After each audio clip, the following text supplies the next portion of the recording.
Hello, this is Richard Hammock. Today I'm speaking on prime factoring bipartite graphs over the direct product.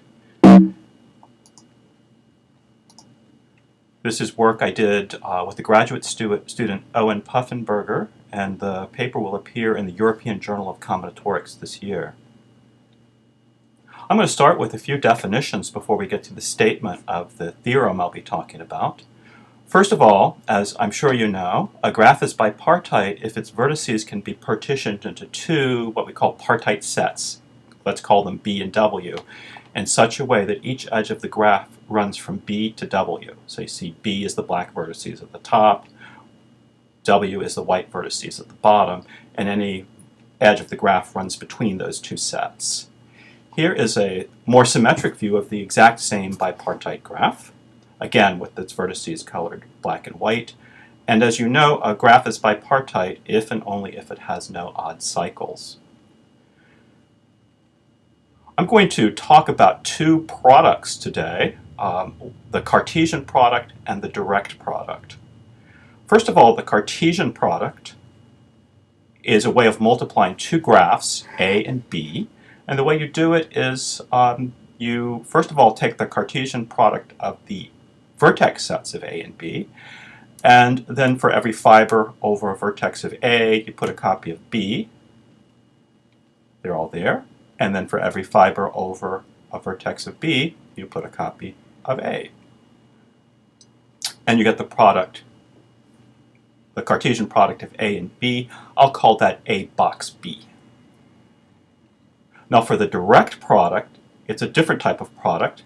And the way it's formed is, once again, you take the Cartesian product of the vertex sets of A and B, and anytime you have a edge running from a vertex A to B and A, and let's say 0 to 1 in B, you have an edge running from A0 to B1. If you do that for all the pairs of edges, all the edges in A and B, you get the direct product, which I'll call A times B. These graphs can have loops. If A has a loop, then we get, as you see, a isomorphic copy of B in the 5. It's commutative. A box B is isomorphic to B box A. It's associative. And also we have a distributive property.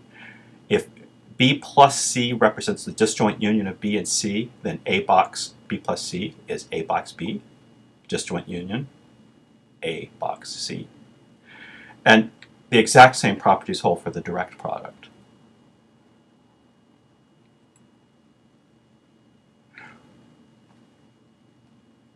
Notice that if we take a graph G and form G box K1, we get a copy of G. So G is always isomorphic to G box K1. Because of that, it makes sense to define a graph G to be prime with respect to the Cartesian product if whenever G is isomorphic to A box B, either A is isomorphic to G or B is isomorphic to G, and the other factor is K1. So it's the same definition we would use for integers, prime integers. We also have a notion of primeness for the direct product. Let's let K1 star denote K1 with a loop. And notice that in the direct product, G times K1 star is isomorphic to G. So K1 star is a unit for the direct product. G is isomorphic to G times K1. So consequently, we get a notion of primeness with respect to the direct product. G is prime with respect to the direct product if, whenever G is isomorphic to a product A times B, either A or B is isomorphic to G, and the other factor is K1 star. Now, the main theorem I'm going to discuss today involves prime factorization of the direct product, and we're going to see that whenever we have a prime factoring of the direct product of a graph, although it may not be a unique prime factoring, the bipartite factor is always unique over all prime factorings of graph G. Now, I'll state that a little more clearly later. we do have a few more definitions and ideas to get across before we get to that main theorem. One very major theorem due to Sabadusi and Vising in the early 60s is that connected graphs factor uniquely over the Cartesian product. So here's a graph G, and it's isomorphic to K2, box K2, box the 5 cycle. And Sabadusi and Vising's theorem states that for any connected graph, when you factor it into prime graphs, as is done here, each factor here is prime, that factoring is unique up to isomorphism of the factors and the order of the factors. We also have a notion of primeness, or prime factorization for over the direct product, and this is due to McKinsey and Imrich. It happens that connected non-bipartite graphs factor uniquely into primes over the direct product. So here's a graph, and it's equal to this prime graph times that prime graph. And that factoring is unique. No matter how you factor this graph into primes, you'll get two factors. One of them will be this graph, and the other one will be that graph. It's unique. But here's an interesting fact. Prime factorization of connected bipartite graphs is not unique. For example, notice that we have C6 here, the 6th cycle, factoring as a triangle times K2. Here's another picture of the 6th cycle, and it factors into prime graphs, A prime times B, and clearly A prime is not the triangle that we had over here. So C6 factors in two different ways into primes, A times B and A prime times B. Here's another example. Look at this graph G here. It's A times B. And here's the same graph G that's another graph A prime times B. Now, G on the left is isomorphic to G on the right. If you interchange the green vertices and the red vertices on the right, you'll get the graph G on the left. So those two graphs are isomorphic, but they have different prime factorizations. Here's another example, a bipartite graph here, and it factors into this prime graph times that prime graph times K2. You may have to look at this for a while, but you can also see that it has a prime factoring with two factors. This graph turns out to be prime, and it times K2 gives you the original graph G. So this graph G factors in two different ways into primes, as A times B, and also as A prime times B. So different prime factorizations. And you even have, in this case, a different number of prime factors. So prime factorization of connected bipartite graphs is highly has exactly one bipartite factor. That certainly happened in A times B and A prime times B. B is the bipartite factor. On the left, in these two prime factorizations, K2 is the bipartite prime factor in those factorizations. It's interesting in these examples that the bipartite factor is the same, even though the factorizations are different. The same here. The bipartite factor is the path on 5 vertices here and here. In each of these two examples, the prime bipartite factor is the same. Now, for a long time, this was a conjecture that given any connected bipartite graph G, the bipartite factor in any prime factoring of G is unique. And the purpose of today's talk is to discuss a proof of that fact. The theorem is this. Given a connected bipartite graph G, the bipartite factor in any prime factoring of G is unique. Here's a picture illustrating that. Bipartite factors that differ. So we'll be proving that no matter how you factor a connected bipartite graph over the direct product, you get the same bipartite factor. Now, I'm going to issue a disclaimer just to make the discussion simpler. Today we're going to assume that for any two vertices xy of our graphs, they satisfy that their neighborhoods are not the same. And such graphs are called R-thin graphs. It turns out the proof is a lot easier with this assumption. Everything we do today can be extended to arbitrary graphs, but the details are tricky, they're technical, and not very illuminating. So we'll ignore that. We'll just assume in the background that our graphs satisfy this, that distinct vertices have distinct neighborhoods. And having said that, I'm not going to say anything more about that assumption, but it's always lurking in the background. In my paper, this is dealt with very carefully to overcome this condition of R-thinness, but we're not going to worry about it today. Now, there are a couple of ingredients of our main proof. The first involves unique factorization over the Cartesian product, over box. Here's a theorem that we're going to use. Suppose G and H are connected graphs, and let's say they're isomorphic. There's an isomorphism phi from G to H. Then any such isomorphism has a structure that essentially looks like this. If you have an isomorphism from phi from G to H, and you prime factor G into prime factors over the Cartesian product and do the same for H, then the isomorphism will simply be an isomorphism on components that may permute the factors in some fashion. Essentially, phi would have a structure like phi of x1 through x5 is, say in this case, phi1 of x3, comma, another component function, phi2 of x2, then phi3 of x1, phi4 of x5, and phi5 of x4. So each component function is an isomorphism from one of the prime factors of G to one of the prime factors of H.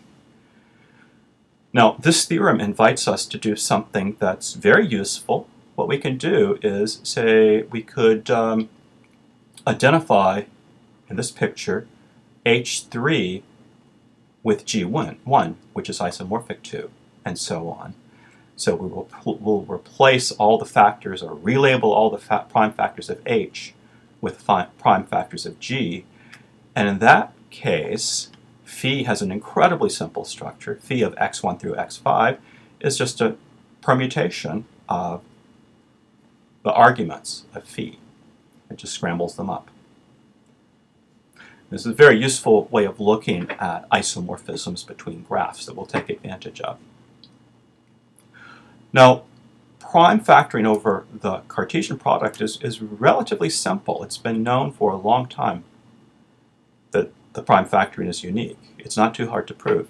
Prime factoring over the direct product is much more complicated. So the second ingredient of our proof is going to be a way to link factorization over the Cartesian product, box, and the direct product. And I call this the Cartesian skeleton of a graph. It's the second ingredient of our proof. And the basic idea, our goal, is that we're going to create an operator S on graphs satisfying S of A times B is equal to S of A box S of B. It's sort of like a homomorphism between the direct product and the Cartesian product. So S of A will be another graph A that's related to A. S of B will be another graph that's related to B. And we call that the skeleton of B, and S of A is the skeleton of A, and S of A times B is the skeleton, or Cartesian skeleton, of A times B. Now, to motivate this, imagine that you sort of think of your graph as being a wall made up of bricks. The bricks are the vertices of the graph. And let's let n of x, which you think of as the neighborhood of x, denote the mortar around a brick x. So the neighborhood around a vertex x, or a brick, is its adjoining vertices. And imagine you want to know when two bricks x and y are at a diagonal in the wall, like this. So here's x and here's y, and they touch each other but at a corner. Is there an intrinsic way that we could identify that without really looking at the orientation of up or down, sort of like the product? We can, and the trick is to look at the neighborhood of x intersected with the neighborhood of y, this area right here. That you think about that maybe as a little intersection of mortar between the bricks. And x and y are at a diagonal, notice, if there's another brick z such that the neighborhood of x intersect the neighborhood of y is properly contained in the neighborhood of x intersect the neighborhood of z, which is this region here. And the neighborhood of x intersect the neighborhood of y is also properly contained in the neighborhood of y intersected with the neighborhood of z, that area.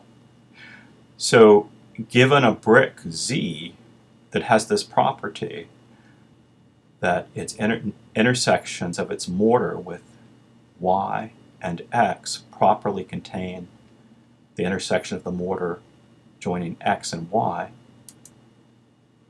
as in this picture, that would be an indication that x and y are at a diagonal. But this being a discrete world, it could be that nx intersect ny maybe consist of like one vertex, like one molecule of mortar. And in that case, you can't have these properties, but you could still have x and y at a diagonal. And for such a situation, they're at a diagonal if and only if you can find a third vertex or brick z with the property that the neighborhood of x is. No, we're going to call any pair xy that meets one of these conditions diagonal. And notice this is not defined in terms of any orientation of right or left or up or down or any product. It's intrinsic to a graph. So the Cartesian skeleton of a graph G is defined this way. The vertex set of the Cartesian skeleton, S of G, is the vertex set of G.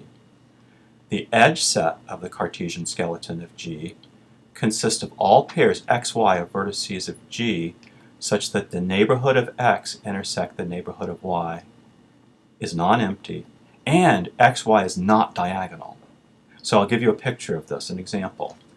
Here's a graph A, a graph B, and their direct product A times B. And we're going to draw skeletons of each of these three graphs. Skeleton of A, the skeleton of B, and the skeleton of A times B. If you work it out, it turns out to be these red dotted lines.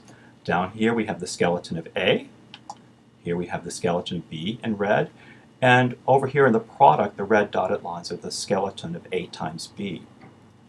And notice that in this picture, even though the skeleton was not defined in terms of any factoring, any orientation or sense of a diagonal or not diagonal, it nonetheless happens that, in this case at least, the skeleton of A times B equals the skeleton of A box the skeleton of B.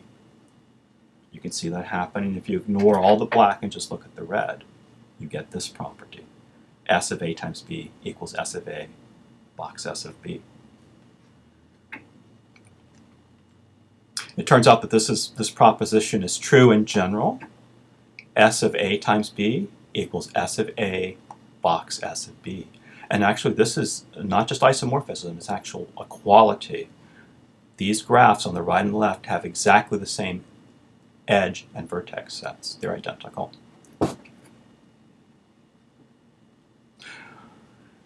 Here's a proposition. Suppose G is connected.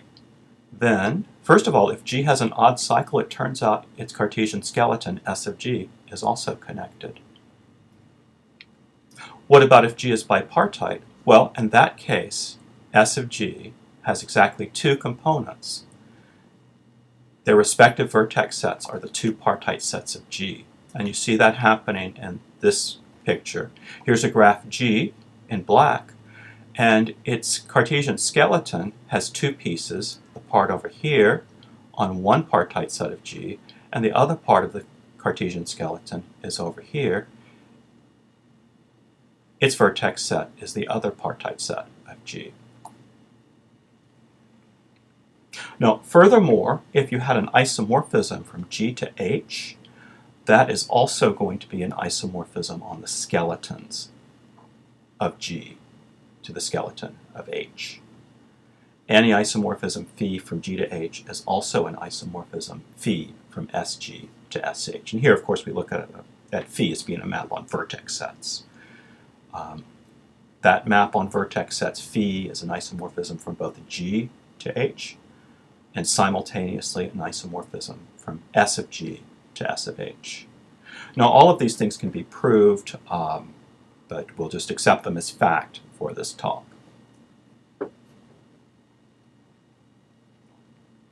Well, with these preliminary ingredients, we can now state the main theorem that we want to prove today. If a graph G factors as G equals A times B, and also G equals A prime times B prime, where B and B prime are prime and bipartite, then B is actually isomorphic to B prime. And I'm just going to give a sketch of the proof. The actual proof is very long. And here's what we'll do to prove our theorem. Let's suppose that A times B is isomorphic to A prime times B prime, that G is isomorphic to both A times B and A prime times B prime.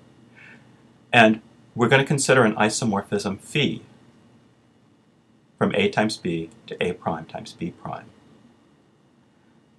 Now, the first thing we're going to do with that is we're going to take the Cartesian skeleton of the image and the co-image. And by the theorem we cited on the previous slide, that phi is still an isomorphism from the skeleton S of A times B into the skeleton S of A prime times B prime. Now we're going to use that property of the Cartesian skeleton.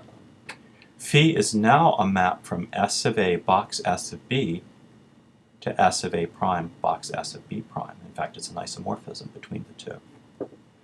Now remember that B and B prime are bipartite, so their skeletons consist of two copies of connected graphs. Let's call them B0 and B1 for B. So that's B right there, or S of B rather. It's B0 plus B1. And down here is S of B prime. It has two pieces. Call them B0 prime and B1 prime. So the plus is their disjoint union. So we've updated our map phi. Next, we're going to use the distributive property of the Cartesian product to distribute the S of A and the S of A prime into the parentheses. And we get a map phi that looks like this when we do that. Now, what phi is doing is, keep in mind that we have one component here and another component right there. So the skeleton consists of two disjoint copies, and the same for down at the bottom. So phi is really something that can be broken up into two isomorphisms on the respective components. On SA box B0, phi operates as, let's call it phi naught, as an isomorphism from SA box B0 into SA prime box B0. And on the other side, we get the other part of phi on the other component. Let's call it phi1. Now, bear in mind what's happening here. Remember that scheme we talked about earlier. Where did the direct product go? Remember that the edges of A times B, they run between the vertices of these two components of the skeleton. And the same for the edges of A prime times B prime. They run between the vertices of these two components of the skeleton of the lower graph. So phi naught is an isomorphism from this component of the skeleton to this component. Phi 1 is an isomorphism from this component of the skeleton of A times B to this component of the skeleton of A prime times B prime. But simultaneously, we're getting an isomorphism from A times B into A prime times B prime. So lurking in the background of everything we do from here on out is going to be this picture. The direct product is behind all the things we do, although we're quickly going to remove those edges again. But we'll always remember that the edges of A times B, they run between these components, and the edges of A prime times B prime, they run between these components. Now, the next thing we're going to do is notice that SA box B naught can be further factored over the Cartesian product. In fact, we could factor it into prime factors, and that's exactly what we're going to do. We'll do the same thing for S of A prime, for B naught prime. Basically, for all of these factors, we're going to further factor them into primes over the Cartesian product. So this diagram is going to be refined as follows. It looks like this. So remember, here's S of A, the skeleton of A.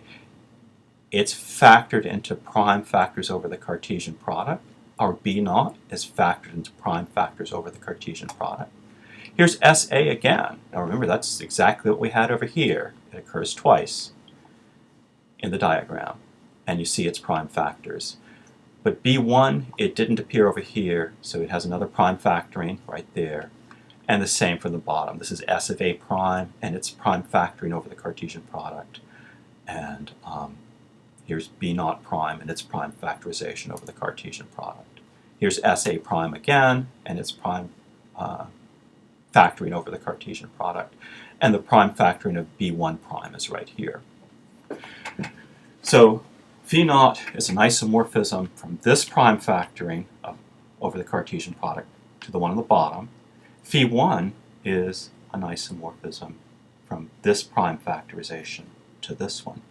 Now remember a few slides ago where we remarked that we can identify the factors on the bottom with the factors at the top in such a way that phi naught just permutes its arguments, and the same for phi 1.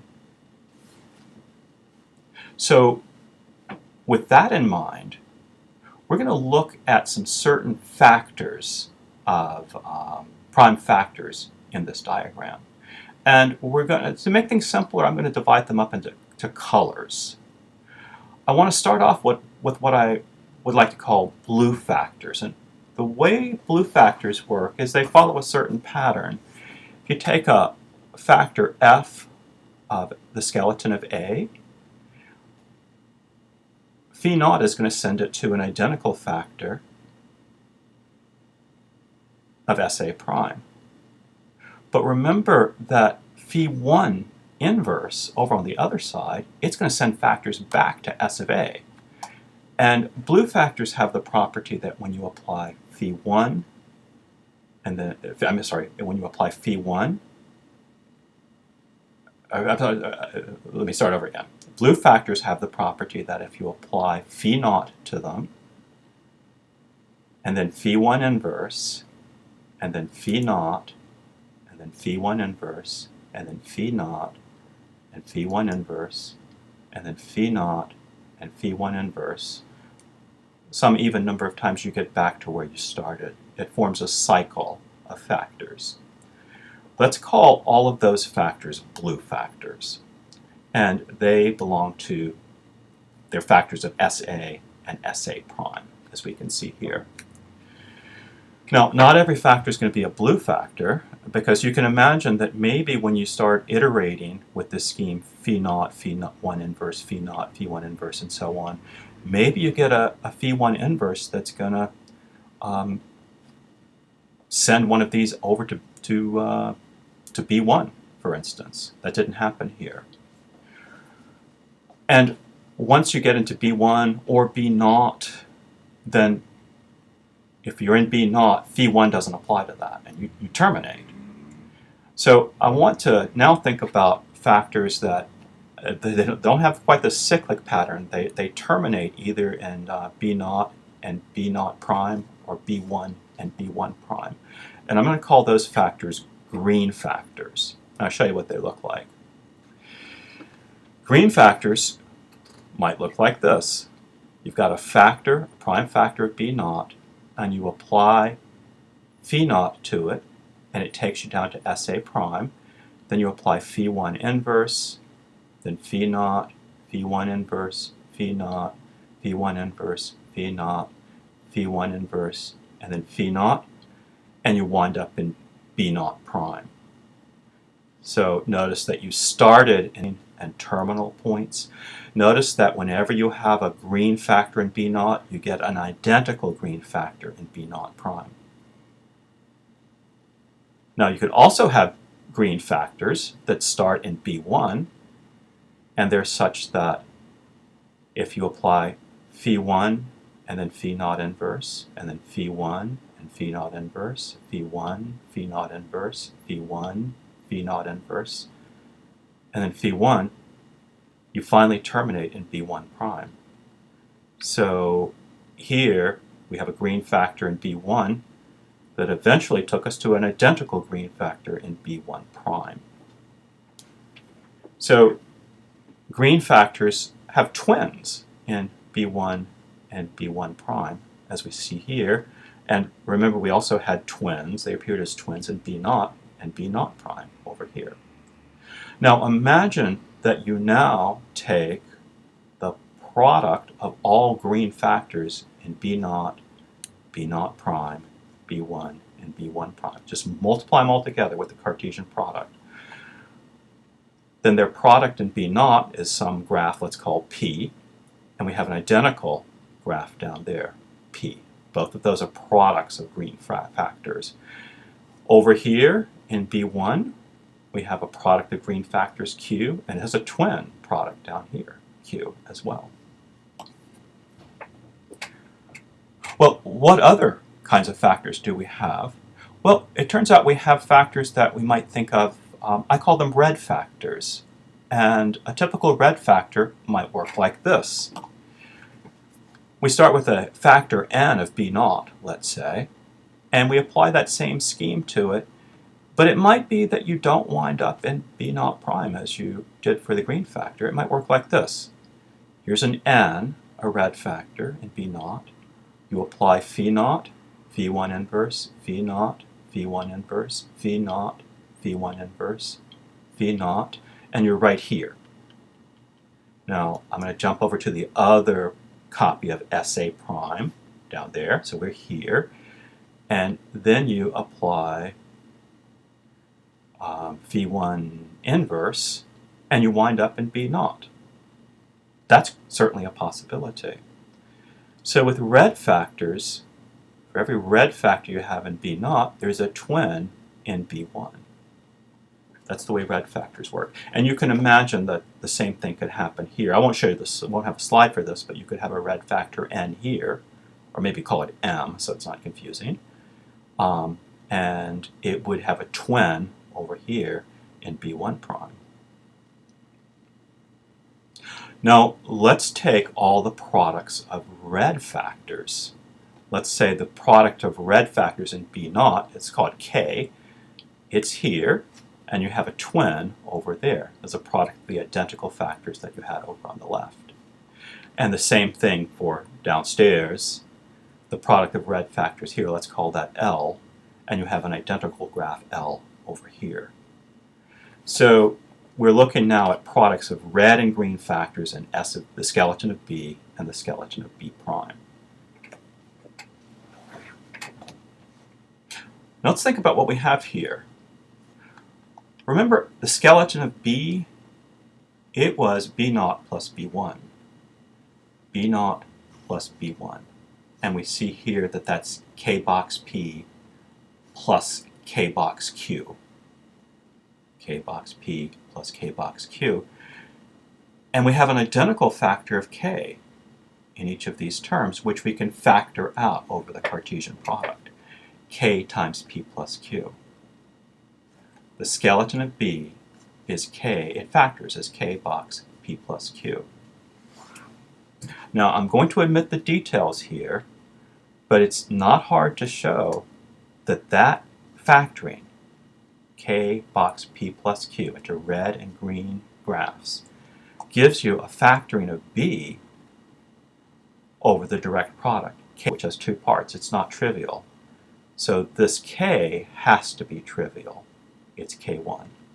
B is prime, so k tilde is k1.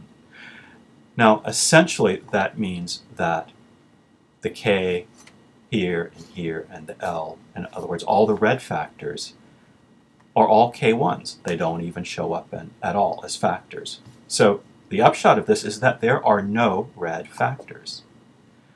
Only green factors in B naught and B1, and B naught prime and B1 prime. No red factors. So we're going to update our graph, our diagram a little bit, get rid of the red factors, and it looks like this.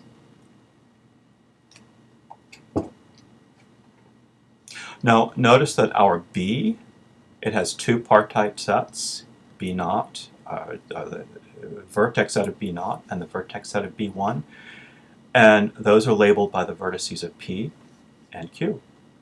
Now what about B prime, the other bipartite factor? It has partite sets who are the vertices of the component of the skeleton B naught prime and B1 prime, in other words P and Q. So we see here that the vertices of B and the vertices of Q, the vertices of B and the vertices of B prime under this identification are exactly the same. The vertices of B are the vertices of P and Q, and the vertices of B prime are the vertices of P and Q. I'm going to get rid of all the other factors in there. And notice now we have an identity map from B naught to B naught prime and from B1 to B1 prime.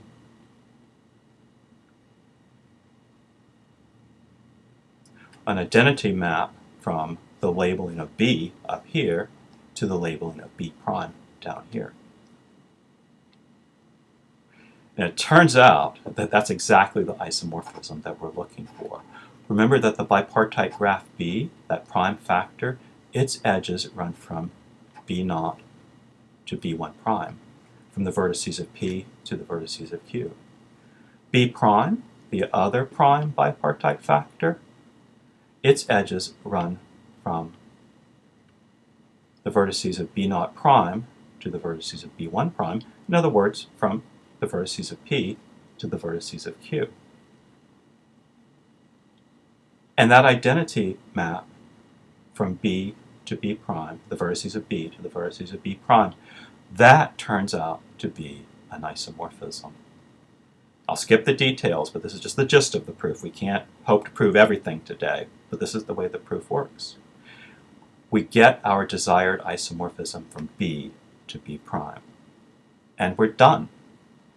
We've now shown how the theorem is proved if a graph G factors as G equals A times B and G equals A prime times B, where B and B prime are prime and bipartite, then B is isomorphic to B prime.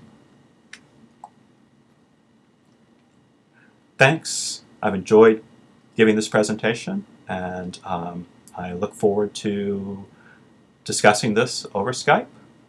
Have a great day. I hope you're enjoying the conference.